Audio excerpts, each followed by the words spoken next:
So I think it's perfectly clear after what we've seen in the last few days that nationalists don't need to make any attempt whatsoever to form friendships and alliances with anyone in the centre-right, because what we've seen is that they are in actual fact ideologically the centre-left, a point which I've made repeatedly, and I think a lot of nationalists need to let it sink in.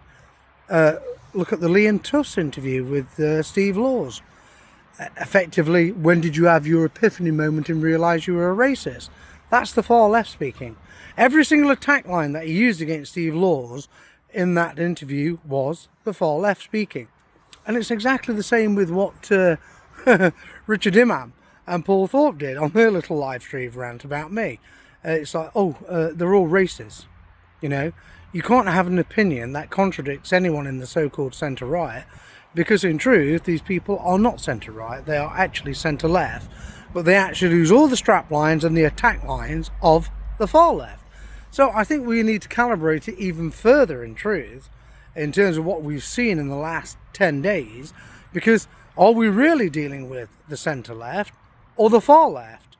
We know perfectly well that they hide behind patriotic sound bites and flag shagging. That's what attracts the people in, the dupes. That's what attracts the dupes into their organisations. That's how they get their tentacles into them. But what they don't realise, in actual fact, is that these people are actually purely left-wing.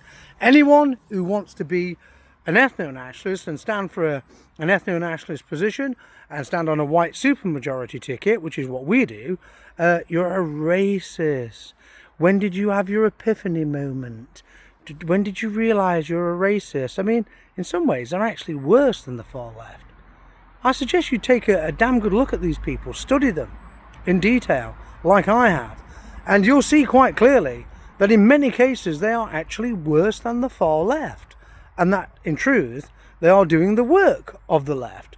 I've always said, for many years, in truth, that they're not centre-right. They class themselves as being centre-right as a convenient tag to maintain the patriotic soundbite industry, but in truth they're really centre-left. But the extent now to which they're actually using the screeching attack lines of the far left gives me cause for concern, and it leads me to believe that perhaps they've switched even further to the left than any of us actually realise. So we don't need to have any form of polite conversation with the far left and the centre left, do we? Because they're the enemy. All we need to do is to take away their supporters and re-educate the people that they've duped.